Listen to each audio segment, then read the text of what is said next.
Cut it all. Cut it all. Get rid of it. Look, we don't need it. Look. So the TLDR is... All right. That's good. If you... okay.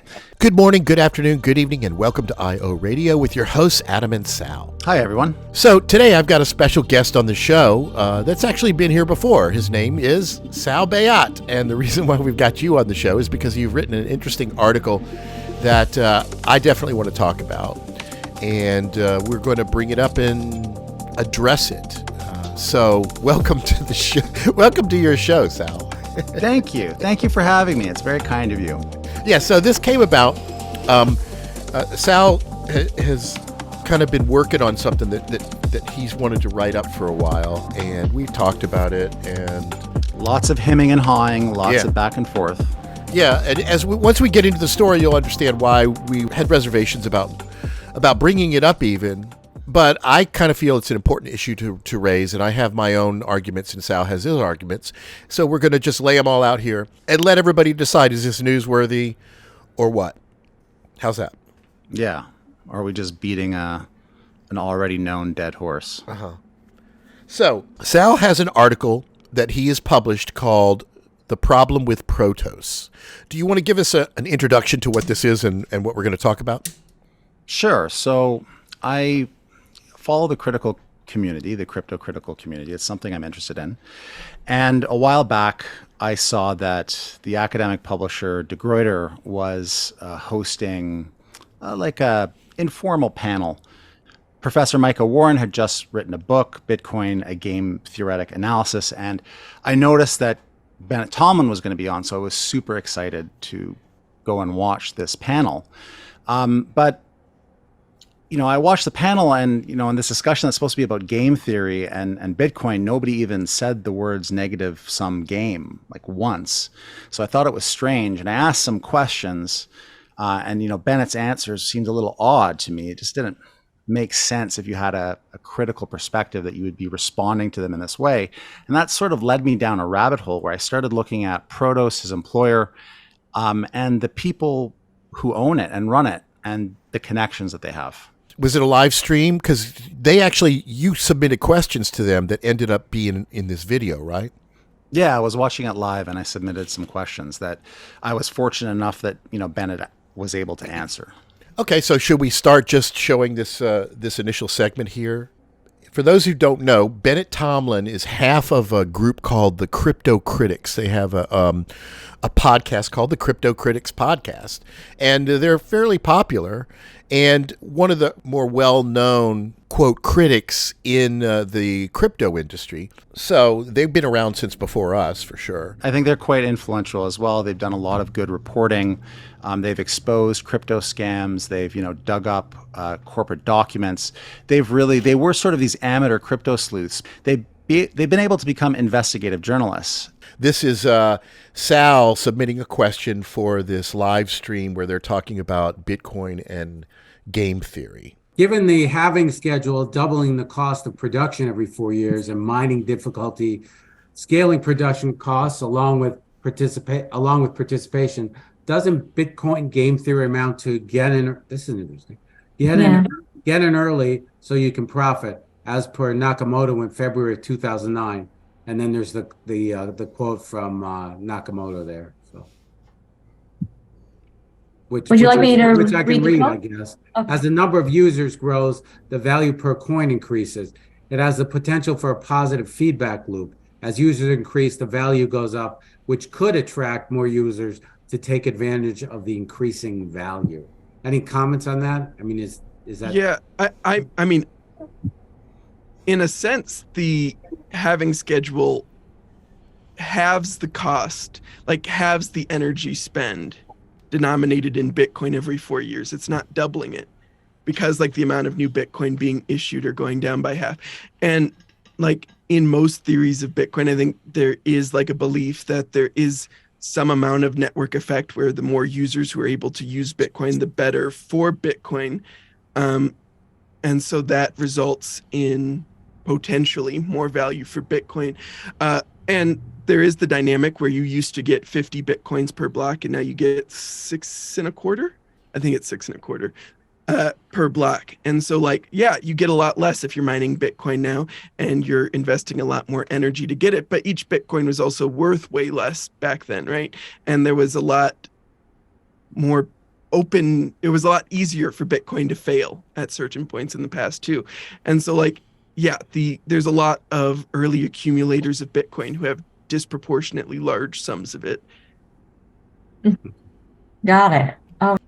Is that a good place to stop, or should I keep going?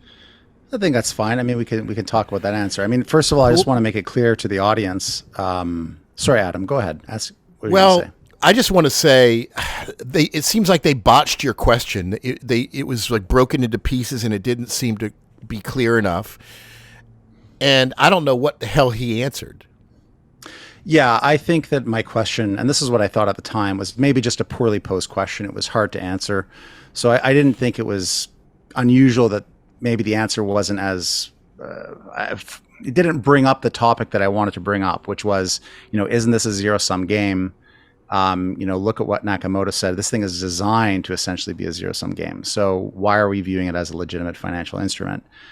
Now, Tomlin's response, I think ultimately it's incorrect in that Bitcoin does double the energy spend every 4 years. So he said that Bitcoin doesn't double the production cost. It actually halves it. And that's not true, right? The per Bitcoin production cost doubles.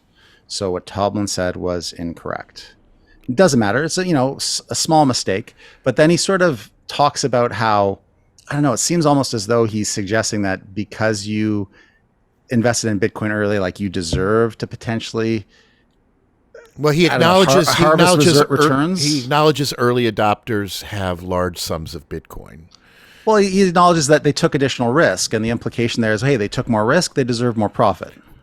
And what the risk is because Bitcoin didn't fail earlier, and it had many more opportunities to fail. Had a higher risk to fail earlier. I'm trying to figure out what kind of argument that is. Like Bitcoin didn't fail in the early days, therefore that means it's legit.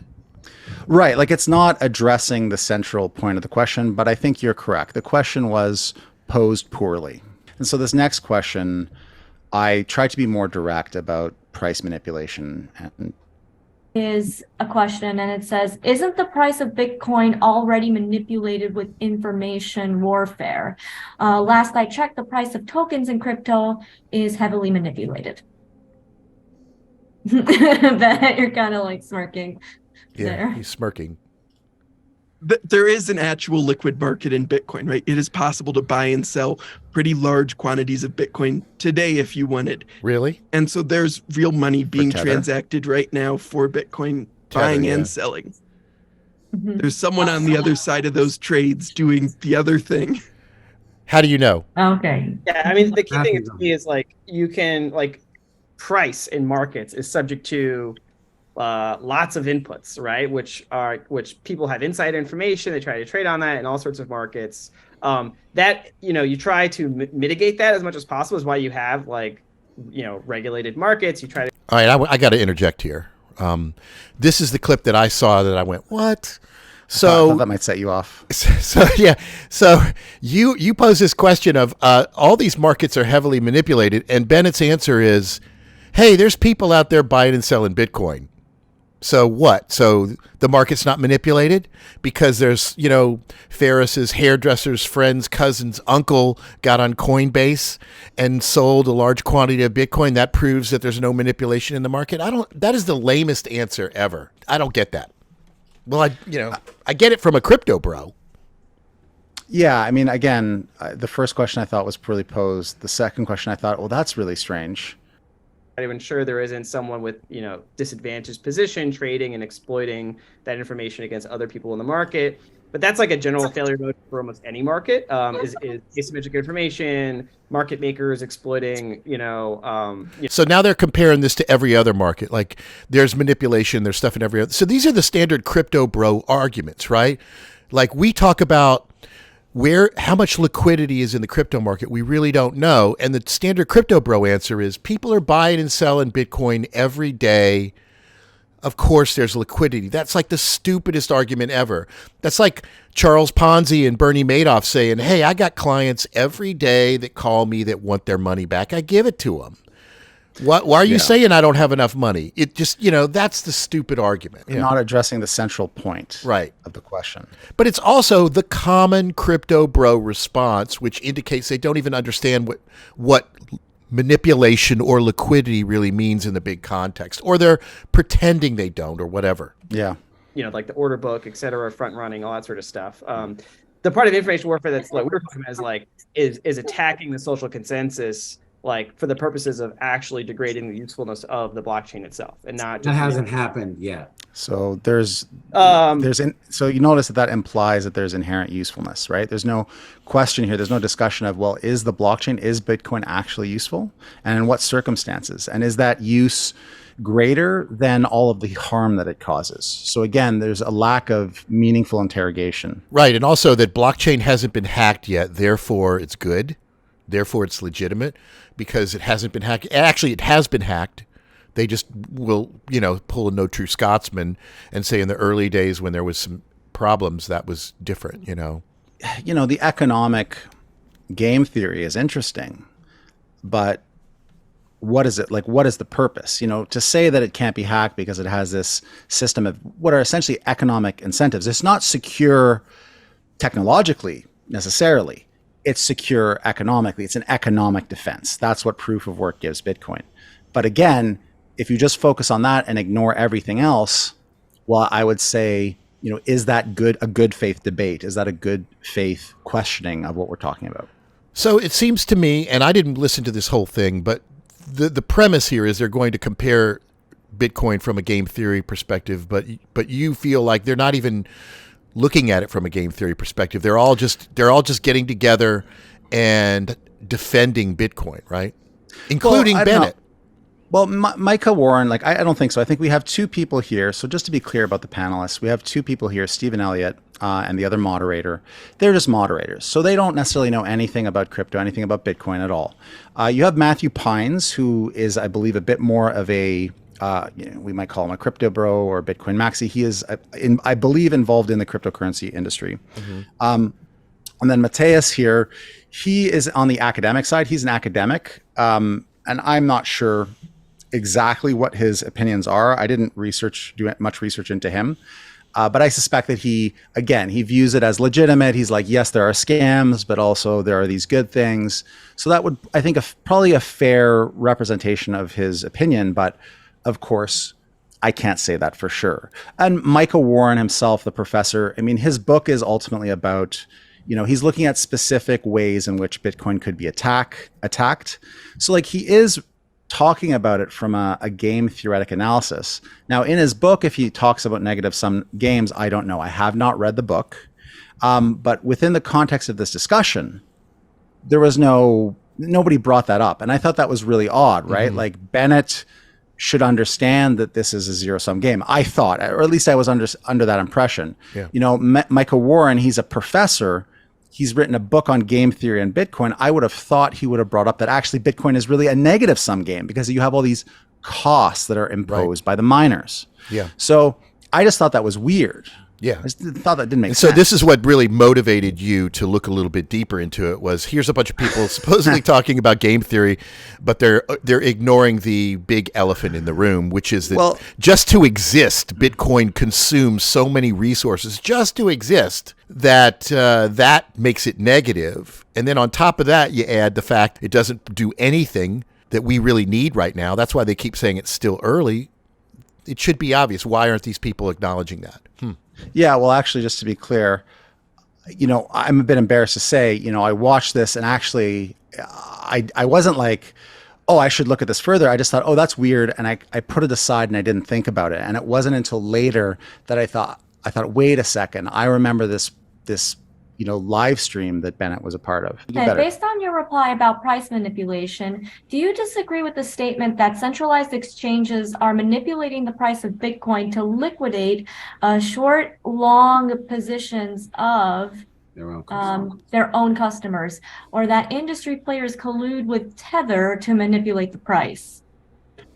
I will say that we have seen evidence of various bad actors in the industry absolutely trade against their customers and seem to take advantage of information about how those positions are set up.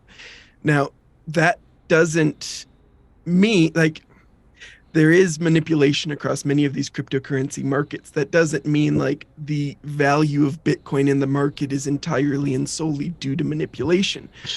There's clearly interested people paying actual dollars to get Bitcoin from people who are interested in selling it, and vice versa. And those transactions are occurring with actual people who think that the price they are paying is a fair price for it.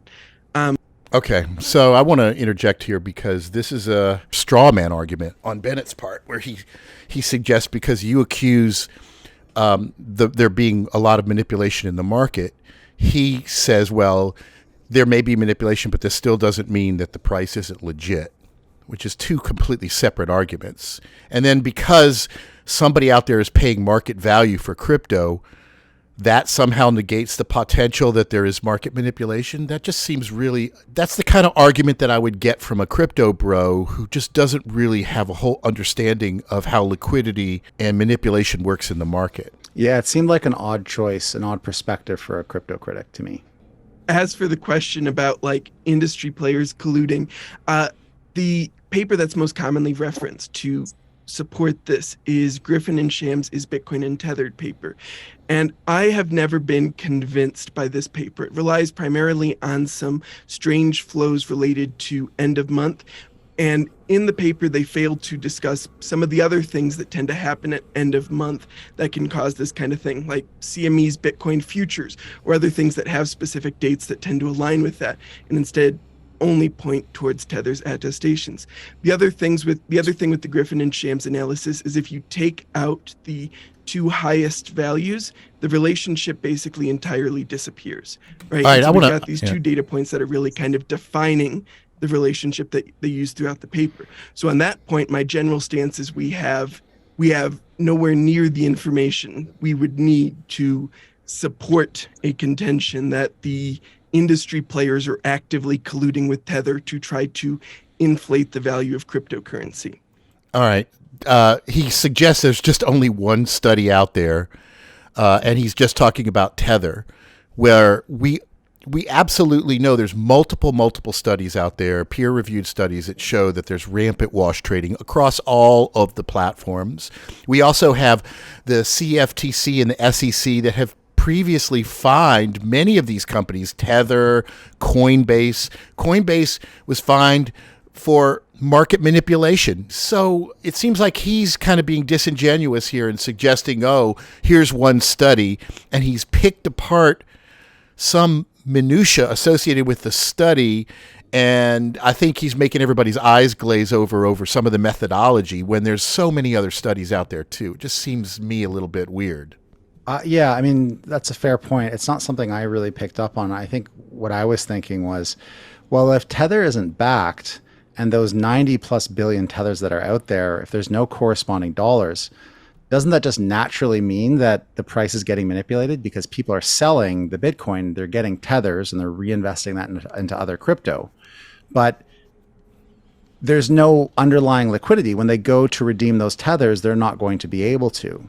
So like that seems to be an important issue with the way Bitcoin and Tether works, which is that Tether provides synthetic liquidity. Yeah, well, you know, his argument, his response to that would be the same thing that his same answer to the first question, which is, hey, Ferris's hairdresser's uncle's cousin was able to redeem their Tether for cash. So there's obviously adequate liquidity there. That seems to be the standard answer. Well, somebody's buying it. I know, there's people out there buying it at market value. There's people out there that are cashing in Tether. So let's just disregard the fact that Tether's never been fully audited and nobody really knows how much liquidity because Bob's cousin's uncle was able to redeem it, right? I don't expect that kind of response from somebody who is really an expert in the industry. I respect that from a guy who's 14 years old, who is DCAing his Burger King salary into Bitcoin. Yeah, I'm a fan of Tomlin and Pansy and the crypto critics, or I was. So when I saw this, I just sort of had a sinking feeling. I just thought, well, that's really strange. I don't get why their perspective, where the perspective is this. Obviously, me and you have been discussing this for a while, so I've kind of been privy to its development. And once you pointed it out to me, I started looking, and I guess I was like, yeah, okay, now a lot of stuff is starting to fall into place. So you were a little bit suspicious of what was going on. You wanted to look a little bit more. That's what led you to write this piece, right? Well, it was more that, it was really three different things. So this was the first thing. I thought it was strange, but I put it aside. But it was really in December of 2023, Jackie Sawicki, who's one of the founding members of the Texas Coalition Against Crypto Mining, she's actually been on the podcast, as you'll remember. She sent me this article that was written by Bennett, and it was in regards to a press release that a bunch of different organizations had done about the digiconomist, the economist Alex DeVries. He released a study about Bitcoin's water usage. And Bennett had penned this article for Protos, essentially pushing back on DeVries' finding. So DeVries had published the study. The BBC had done an article on it, and obviously the article raised the ire of the Bitcoin and the crypto community, and Tomlin commented on it.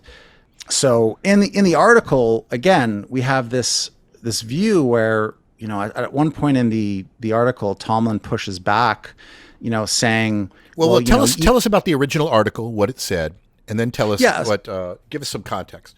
So the study was pointing out that Bitcoin uses an enormous amount of water. The study. So BBC ran an article that said what? BBC ran an article about a study by Alex DeVries, and in it, DeVries looked at how much water Bitcoin uses. So Bitcoin needs to use water to cool its data centers, potentially, but also you have to count the water that's used in the electricity generation. And because some places in the world, the way they generate electricity, for example, in Kazakhstan, it uses an enormous amount of water. And because there's a lot of Bitcoin mining there, you end up using just tremendous amounts of fresh water to run these mining operations. And so DeVries was pointing out that, listen, if you look at like this from a per transaction perspective, every Bitcoin transaction actually uses a swimming pool's worth of water. And the Bitcoin community and Tomlin took issue with that comparison, and Tomlin specifically took issue with the underlying data that DeVries was using for a study, saying that you don't have accurate data about the power consumption. But of course, the researchers like the Cambridge Institute, which analyzes Bitcoin's energy usage, they're doing the best that they can. They need to sort of estimate this stuff because the miners themselves aren't releasing the energy consumption data. So they have to build models and estimates to try to figure this out based on what other data centers use, based on what they know about the efficiency of the mining rigs and what kind of ASICs are in them. They're doing the best that they can. So why would you criticize the researchers as opposed to the miners who aren't releasing the data? Mm-hmm. Seemed like, again, another odd choice. So basically, he wrote an article that criticized the article criticizing Bitcoin's energy footprint. Yes, exactly. And so for a crypto critic, he went on the defensive to defend Bitcoin's energy usage. Yeah, but I think that the article is written in such a way that it's hard to say that he's defending it. Instead, he's saying, listen, guys, there's two sides. It's just that, the Bitcoin people are saying this and the environmentalists are saying this, and they're just talking past each other. And that's how the article is framed. But when you really sort of inspect it and you really look at what perspective this is coming from, it's hard to argue that this isn't a pro-Bitcoin article. And maybe that's subjective. Maybe that's a subjective analysis. So I would suggest, if you're listening to this, you haven't read the article, go and read it. What do you think? Am I right? Am I wrong? Well, I think there was a couple of things that were kind of suspicious with his critique of this, right? He put the word study in quotes like it wasn't a legitimate study. And then he initially suggested that it wasn't peer reviewed when it was. Yeah, and that was removed. That criticism was removed from the Protos article, to their credit. But, to be fair, people make mistakes. Oh, there's the study. This piece claims to cite a study. and it's in quotes like it's not a legitimate study, which I think is kind of degrading, right, to the study. Yeah, there's scare quotes, right? So that it does imply that it's not legitimate. But DeVries went to great lengths to talk about his methodology and modeled his methodology after other similar studies that have also been peer reviewed. So the methodology is fairly sound. You know, I think, again, you can make a criticism that the numbers aren't perfectly accurate. But the reason the numbers aren't perfectly accurate is not because of, it's not the fault of the researchers themselves. Right. It's that they don't have access to the data. So basically, Tomlin was kind of just drilling down really, really deep and attacking one tiny little leg of this argument and using that to suggest that the whole study might kind of be suspicious. I just thought it was a strange thing. I wrote an article called Pushing Back on Protos, which Jackie published in her newsletter, her monthly newsletter on crypto mining. And in that, I took this article apart and I described why I disagreed with this take. Mm-hmm. So if people are interested in my opinion on this article specifically, they can go and read Pushing Back on Protos. Okay. All right. So I saw this article, and you wrote this last year, and this was your take. So this has basically been an issue that you have been kind of zeroing in on slowly over the last couple of months, right? Is there's groups of us in the crypto critical community that seem to kind of almost now be fighting with each other, or at least there's one group of critics that are taking offense to what some other critics are saying, right? There are people who have certain views, and I think I began to question the legitimacy of, you know, is that an actual, do they just have a different opinion as me? Or are they, like, what kind of criticism are they involved in? Because the type of, when I think of criticism, especially about a technology or about a social issue, you know, I'm evaluating that from the perspective of the public good, you know, what's beneficial for society. And in the case of cryptocurrency specifically, I think it's all garbage, right? It's, for myself, it's investment fraud. Right. And it's fine that other people have different opinions. You know, you don't have to agree with me. But I assumed, and perhaps this is me being naive, I had assumed that if you're calling yourself a critic, you don't have a good view of Bitcoin, that you would also have a negative view of Bitcoin. And so this article that Tomlin published led me to investigate Protos and his employer, which led me to look at his employer more closely. I gotcha. And so this is where, we're going to put links to all these articles so you can see the original article, you can see Sal's article. There's holes being poked in one article, then there's holes being poked in the critique of that article, then there's more holes being poked. My objective, my interest is getting to the truth. I'm not trying to pick on any of my peers in the industry or anything. I just want to know what the truth is. That's what my motivation is. Yeah, I guess people should be clear about what their opinions are. I think I'm fairly clear about mine. I don't think there's any value in any speculative digital token. I don't think there's any value in Bitcoin. And in fact, Bitcoin and all similar tokens, which I refer to as speculative digital tokens, are all the same. And even with private permissionless private permission blockchains, I don't think there's any utility. I agree with you. Over and above existing data. So that's my perspective. And I think we're very transparent about our perspective. Now, it's fine if other people have other perspectives. There are writers for Cointelegraph who are very critical of the crypto industry. But they say, well, no, I think Bitcoin is a good thing. They're very obvious about that, and they don't call themselves crypto critics. Yeah. So that's an issue. That's something that is concerning when you've got a group that is one of the more prominent critics of the crypto industry, and they're publishing stuff that seems to defend the industry and doesn't seem to be as honest as we think it should be. I was going to say something. I assume that anybody who has been analyzing the crypto industry for a couple of years or more would come to a basic conclusion that, hey, blockchain's 15 years old. We still don't have a single example of anything it's uniquely good at that isn't crime related. That maybe it's time to say there's not a whole lot of real world utility. I don't think that that's an outrageous opinion. but apparently to some it still is.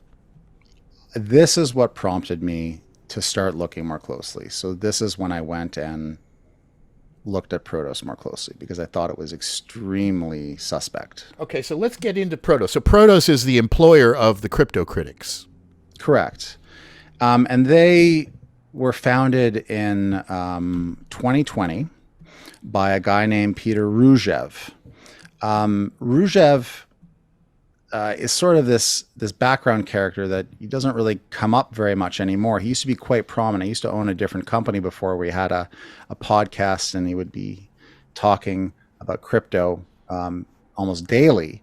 But Protos was founded in 2020, and sort of since the beginning, they've sort of positioned themselves as an independent news media outlet about cryptocurrency, where they can be trusted, and they have very strong statements. And this goes back even to what we're looking at now, which is, the placeholder for the website that was put up in November of 2019. I think it was sometime around then. It was early 2020 or late 2019. And so Protos, there was a couple of other entities before it became Protos? Well, no, those are separate entities that I eventually looked into. But initially, I just started looking at Protos. Okay.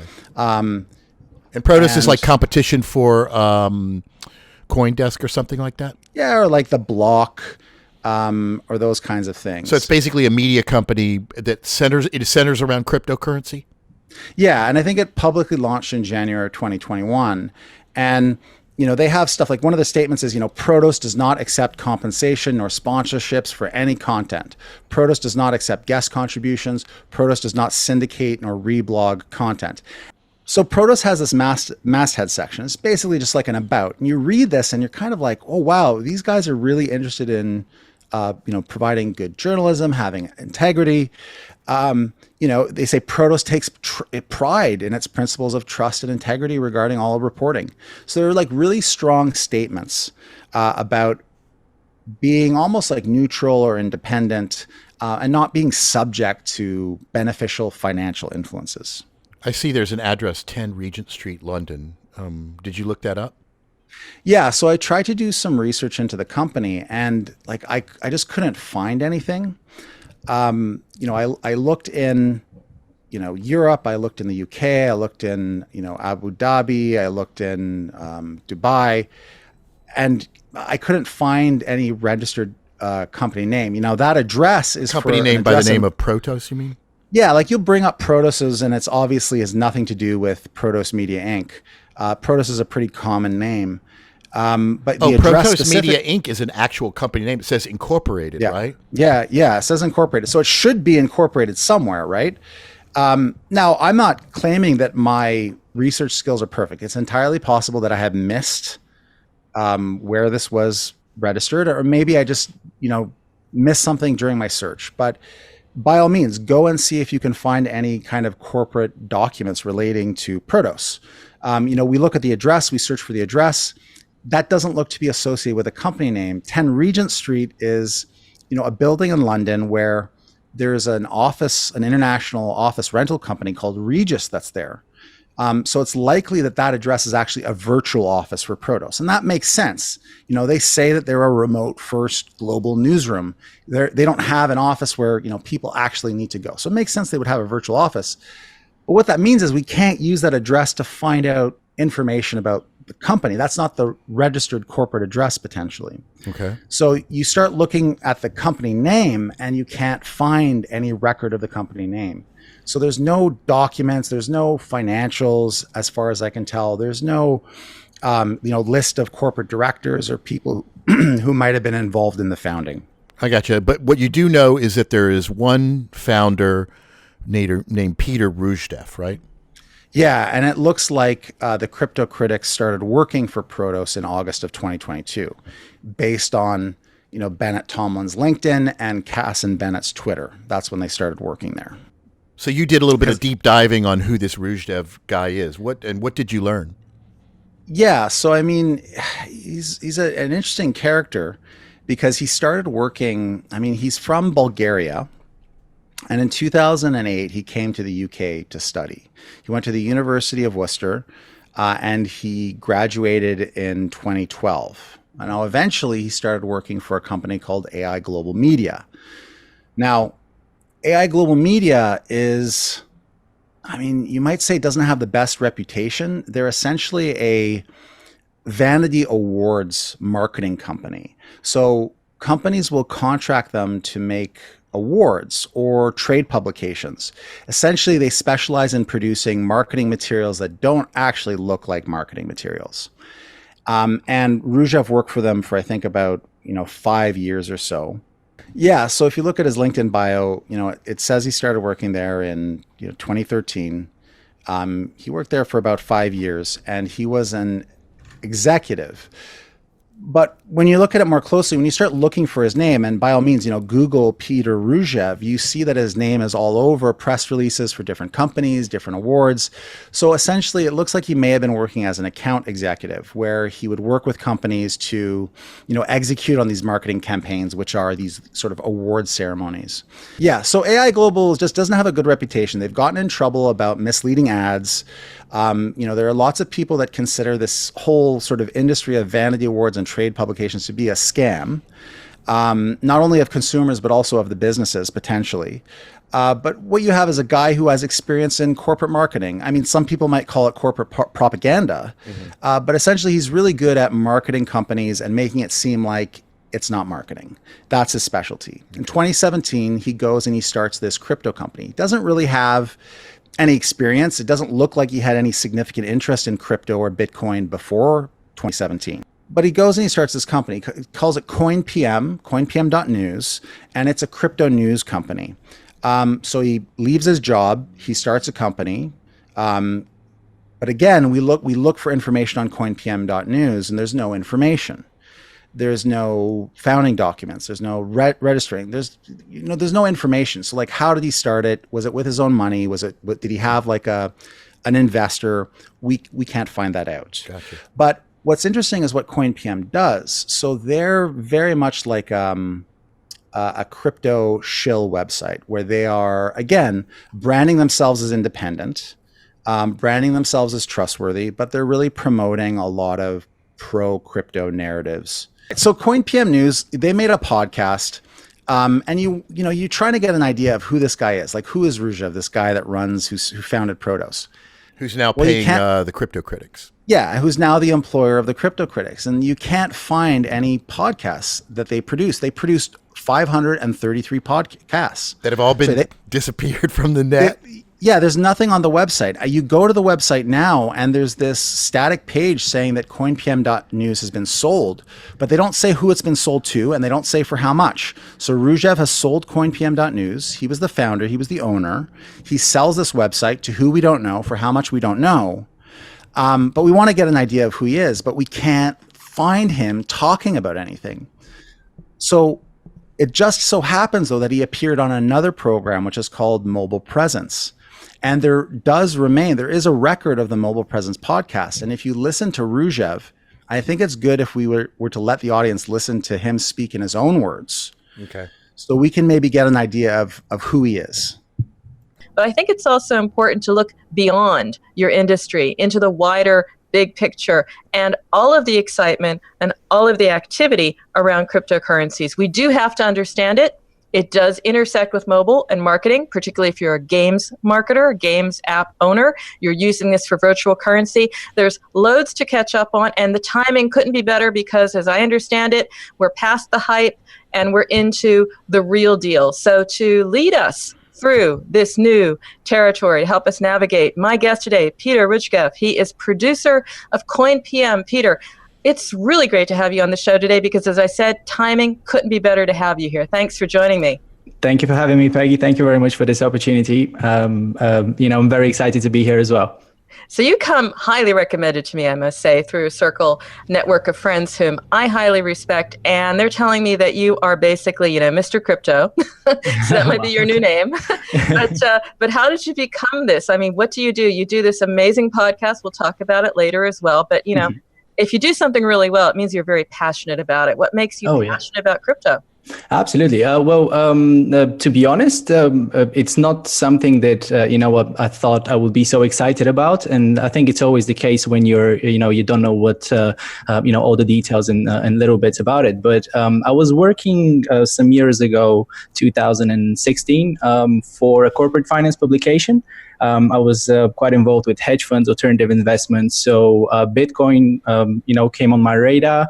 I started reading about it. I spoke to a couple of people about it. So, I got really into the whole idea behind it. I want to stop here. He said he worked with hedge funds and stuff like that. Where is that on his LinkedIn? So it'll come later in the podcast, but what he means is that he worked to make the Vanity Awards and the trade publications. So that's where he worked with hedge funds. He'd send the hedge fund managers, congratulations, you've won an award. And exactly, who's who of hedge fund managers. Would you like to buy a plaque? Exactly, yeah. Yeah. Or he was editing, I think he was editing maybe a trade magazine about finance or about hedge funds. So he would have had exposure to people who were investing in Bitcoin. Gotcha. Now, I don't know for sure. I'm just speculating, but it sounds kind of funny. Okay, we'll continue. Sorry. So the more I started reading about it, it's a very simple idea at first, but there's a lot of kind of details and technicalities. So the more I was reading about it, the more I felt like, oh, wow, this is, something that could really make a difference. And it's, it's just fantastic. So this is how I got introduced to it. I was reading, maybe for 5-6 months before I actually got involved in, with it. So it's very, very exciting. It's been, it's been around since 2009. So, 2007 officially, but 2009 when it all started picking up. So it's super, super exciting. And I'm super excited to see what's going to happen in the next 10 years, because I really, really believe that this is now we're only now just starting to pick up steam, if that makes sense. That's Peter Rujev, at the time owner of CoinPM, later to become the co-founder of Protos. Okay. Do we want to hear some more stuff of what he said on this podcast? So basically, he produced 500 podcasts that are nowhere to be seen anymore, right? So you're trying to do research on this guy. He was very prolific in talking about crypto, but now all that stuff is gone? Yeah, like he had sort of two different things he would do. He would do a daily sort of crypto news update. Those are only like 5 or 6 minutes. So that you can pump out, once a day pretty easily. But he also had these sort of longer form interviews where he interviewed people like Alex Mashinsky of Celsius and Elon Goran of the crypto VC Draper Goran Home. So all these interviews are now gone, right? You can't find them anywhere. Yeah, you can find the record of them, but you can't find the actual data. And so, do you have any idea why this stuff has been disappeared? Is this part of maybe his sale? Was it associated with another company or something? I mean, it's odd, right? Because like usually, if you buy a website, especially a media or news website, there's really one of two things you want. You want the subscribers, or you want the content, because those are the things that drive engagement and hence revenue. But in the case of CoinPM.news, the website was never redirected and all of the content was scrubbed from the internet. So I don't know what that means. Perhaps someone might interpret that as, hey, I used to be very pro crypto. I want to make sure that I seem to be more independent, but that's speculative. Ultimately, we don't know why he removed it. It's just, another one of these weird things. Peggy Ann Saltz with Mobile Groove, and we have Peter Rujev. He is producer, CoinPM. Peter, right before the break, we were talking about, what had moved your cool meter, shall I say, Tip and me. Very cool idea indeed. So we know that there is stuff brewing and bubbling under the radar. What are some other ways and concepts around blockchain that you're saying, hey, that is really cool. That's something that not too many people know about. That's why we're asking you. Yeah, I mean, there's many things going on. I think there are just over 2,100 and something projects taking place. Obviously, you can't expect all of these to deliver, but there's some pretty interesting kind of things going on. One of the things which kind of comes to my mind at the moment is there are quite a few projects which work with the so-called RFID technology. This is actually not a new concept, but hosting it on the blockchain itself is making it, like I said, much more flexible and applicable as well for people to use. I think in China, this has a very, very big application because there's particularly, and India as well, particularly big problem with counterfeit products there, especially when it comes to babies and baby foods and kind of sensitive consumer stuff like that. So there are many interesting ideas. I'm personally very excited about, say for example, companies like Ethereum, which is in my eyes, is a company that hasn't actually still found 100% what they can do. I think we pretty much could be looking into the new Google over there. I don't mean to seem too optimistic about it. Like I said, there's many plus and minuses always, pluses and minuses always when you read into that sort of stuff. But just the way that the actual industry moves around and the speed that it moves with is just so exciting, and there's new things going on all the time. That's Ružev, very excited about crypto, very excited about Google, very excited about Ethereum as the new Google. So this does not seem to be a person who's engaged in unbiased reporting.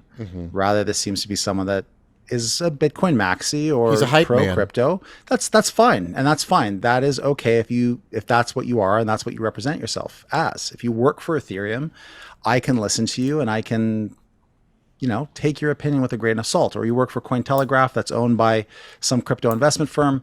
Again, I can take your opinion with a grain of salt. But this is someone who's representing themselves as a source of independent news, a source of a person who has, wants an organization with unshakable integrity and no beneficial interest in the stuff that they report on.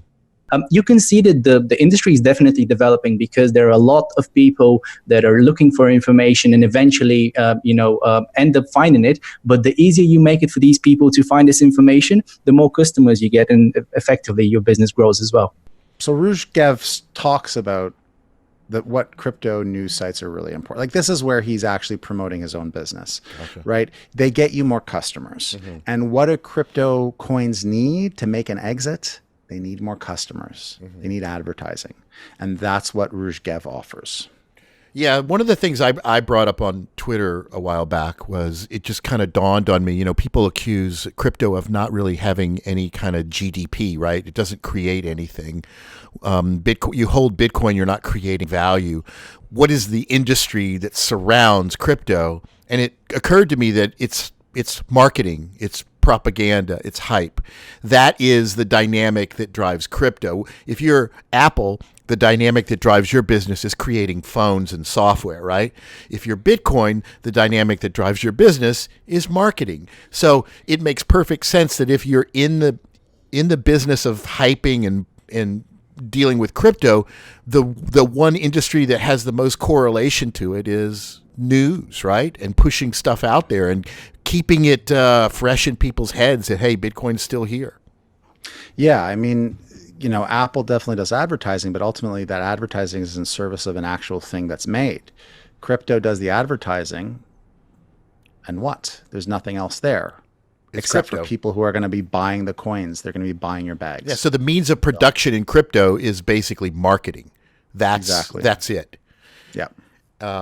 So it makes sense that if you're going to start a crypto company, the real crypto company is basically a news source that just continues to spread hype about projects and schemes and stuff. Yeah, well, it just reminds me of that whole adage about, you don't go, if it's the gold rush, you don't go and try to dig up the gold, you sell the shovels, right? That's what Ružev is doing. He's selling the shovels. So you've dove deep into all of this.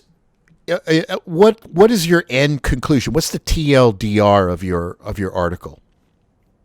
Yeah, well, I think it's clear that Ružev is very pro crypto. And hold on, can we play one more clip for this guy? Sure. One time I had to do something with crypto, and it was along the lines of, well, you can interview him, but you can't name him. It's like, well, we can't have him on the podcast if he has to be like, Mr. X. Anonymity, yeah. Anonymity, complete anonymity. Again, no offense here. It was also a man from China. So then, bells are ringing on two levels for me. Not dissing anyone here, but you do have to have a certain level of a BS meter on all the time with crypto. Oh yeah. What is it for you that sets off a red flag, or what should for the listeners set off a red flag? Because they're going to be seeing a lot of stuff, and they have to be able to say, this is it's almost like fake news. This is something I can buy into. This is something that is really a little odd, and I'm just going to leave that on the side. I mean, when people want complete anonymity in an industry, that's a little odd for me. But what's a red flag for you? Well, to be honest, I was actually working on something with regards to this very recently, a list of things which, to kind of look into when I'm researching a new project, because I'm constantly looking for what's new. There's always new ICOs kind of coming up.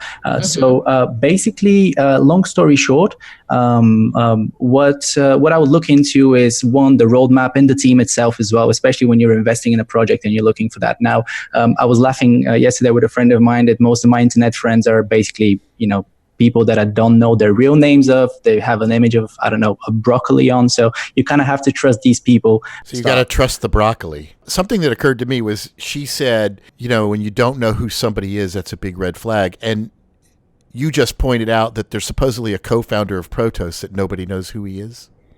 Yeah, so that's sort of the thing that's just hidden in plain sight.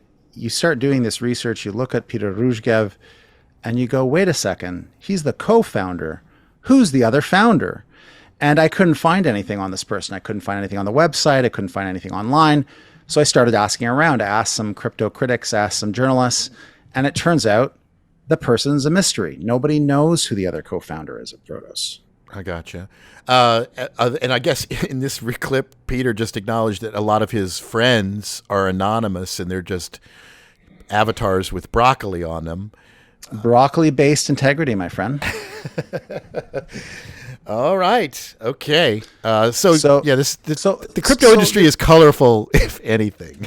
Like, we understand, ultimately, we understand that sometimes good people are employed by shitty companies, right? You can be a journalist, a good journalist who's working for somebody who, maybe doesn't have the best interests of society at heart. Okay, that's well known. Everybody needs to eat. The issue here, I think, is how CoinPM.news presented itself, all of the unknowns around Ruzhgev, all of the unknowns around how Protos is funded, as well as the fact of how they present themselves in their brand. These are issues given the founder's history. And when we look at the history, there is one other thing that came up that we have to discuss, which is Ruzhgev and CoinPM.news are actually connected to the billionaire Tim Draper and his crypto VC fund, Draper Goren Home. Now, I'm not sure if the audience will recall this, but I think it was in 2014 that Draper bought almost 30,000 Bitcoin from the US government during the Silk Road auction, the auction of the assets seized from the Silk Road. He bought them for about $632 a piece. So I think it was 18 million for 30,000 Bitcoin. And so there's a billionaire with this investment in Bitcoin. He obviously wants to make his money back. Well, we have a press release from Draper Goren Home, the crypto VC that Tim Draper, Elon Goren, and what's the other guy's name? Sorry, I fucked that up. Does it matter? Doesn't fucking matter. Anyways, there's the crypto VC fund that these three wealthy crypto investors started. They have a press release indicating that CoinPM.news was a media partner, became a media partner of their VC fund. And I think that the quote from Ruzhgev in this press release is very interesting. If you could bring that up, we can read it for the audience. So this was Draper Goren Home announcing a bunch of new media partners, but one of them was CoinPM. And Ruzhgev says, knowing the team at LA Blockchain Summit, that's Draper Goren Home, we didn't have to think twice when making a decision on this partnership, says Peter Ruzhgev, CEO of CoinPM.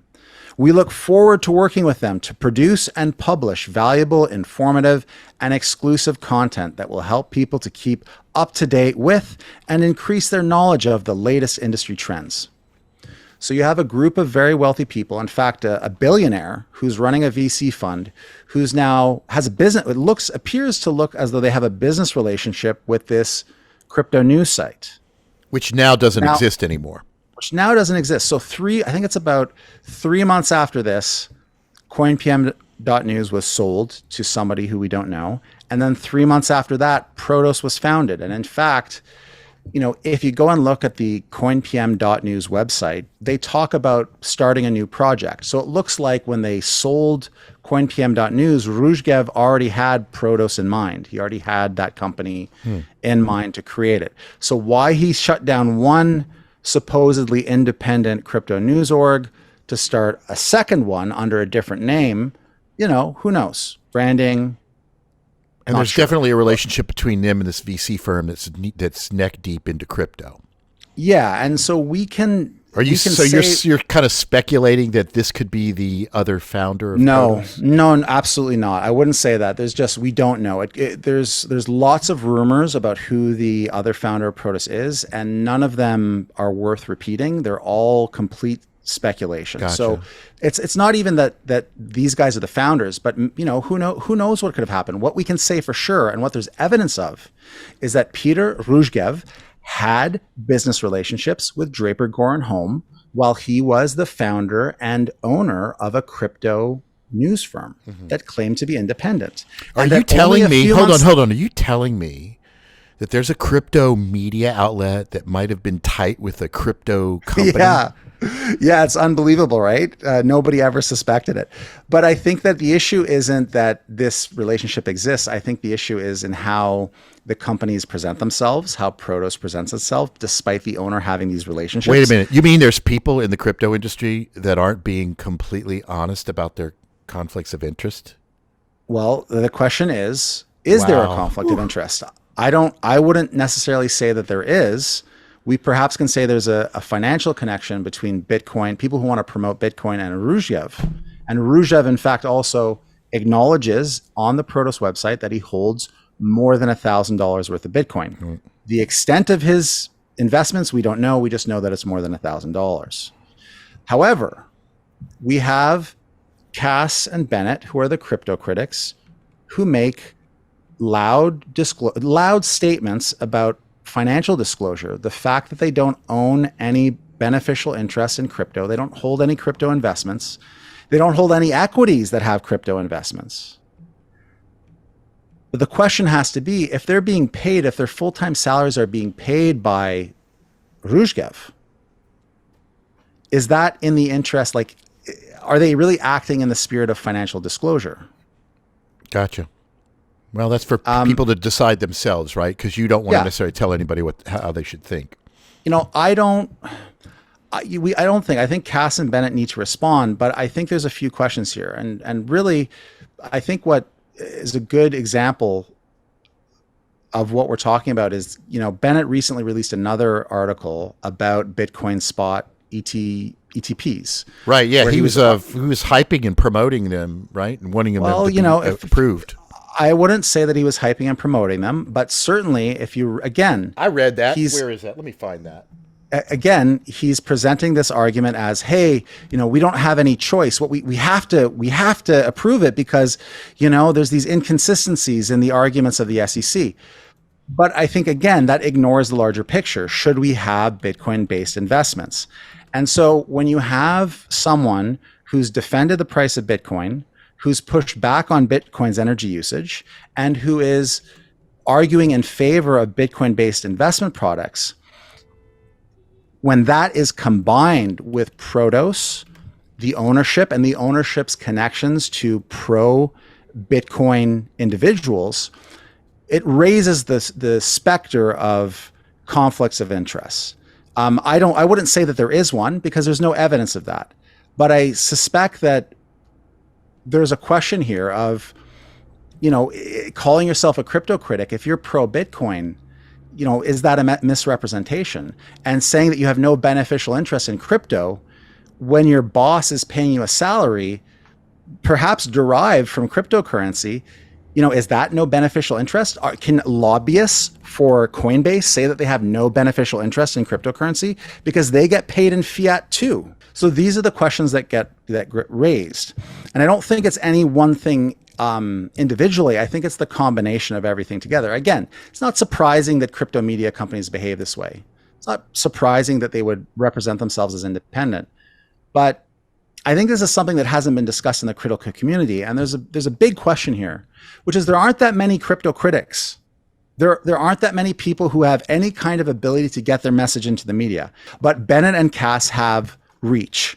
So, the question really is, are they representing the interests of the critical community? Do they have a critical view? Because they're representing themselves as critics, and because of that, they are trusted. That's their brand.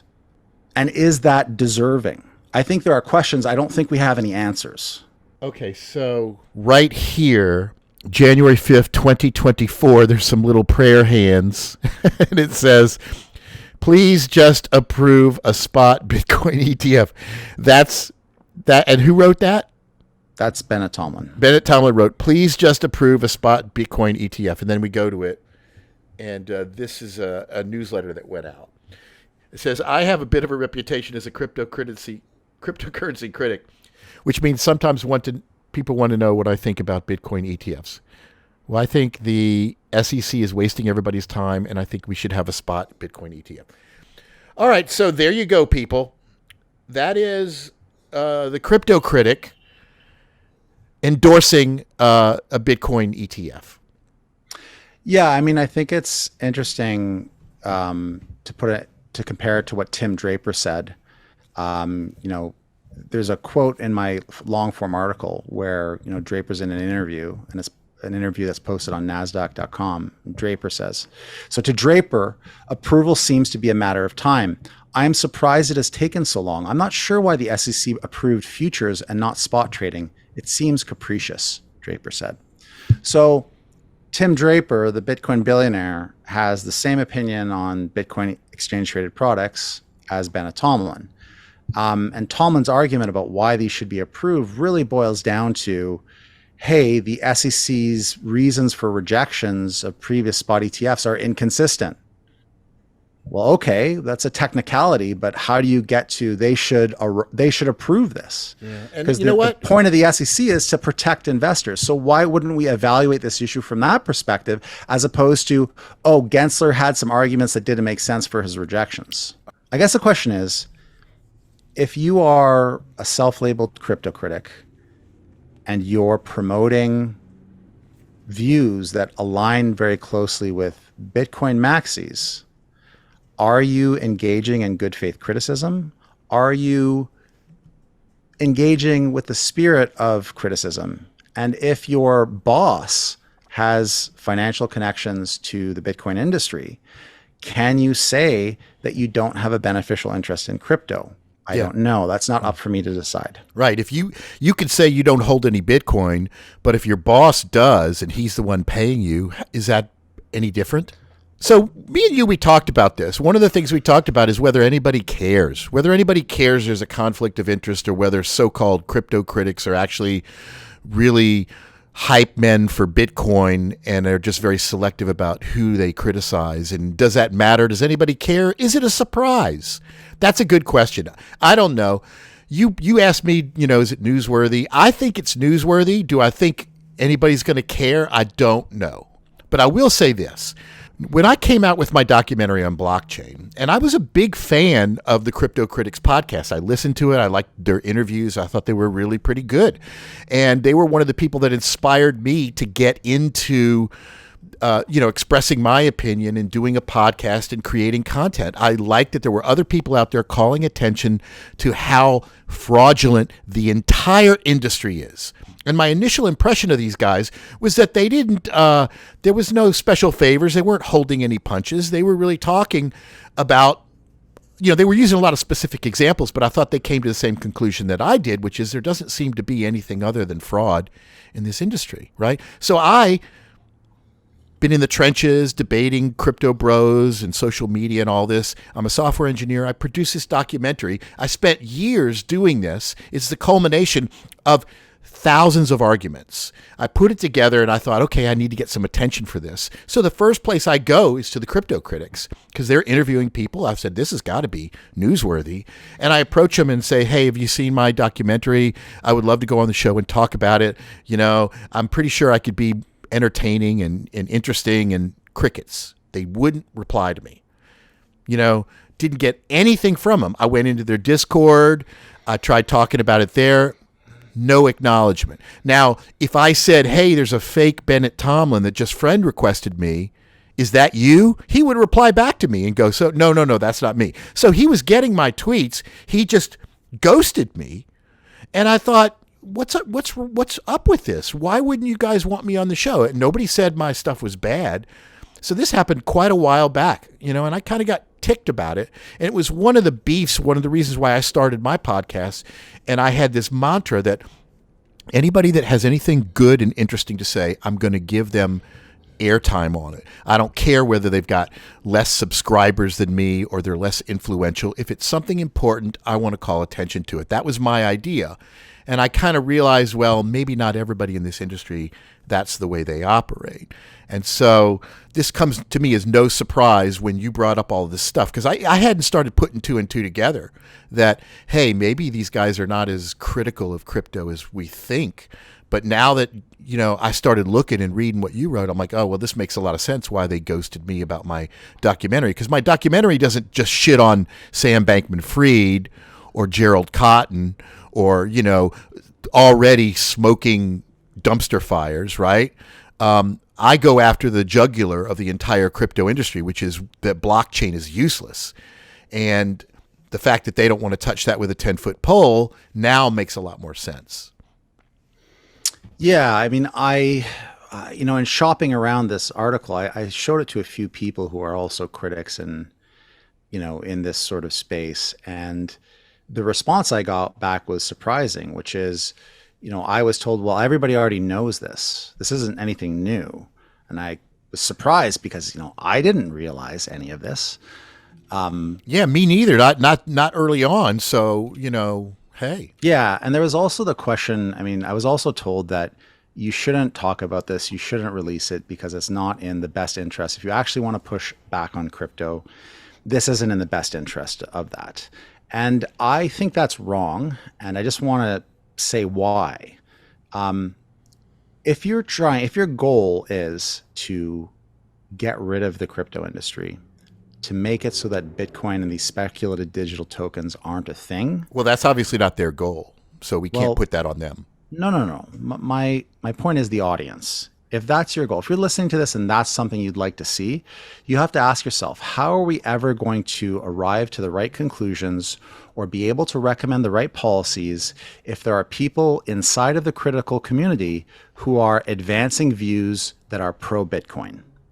Well, it's going to be extremely hard to organize. This is the vicious circle, though, right?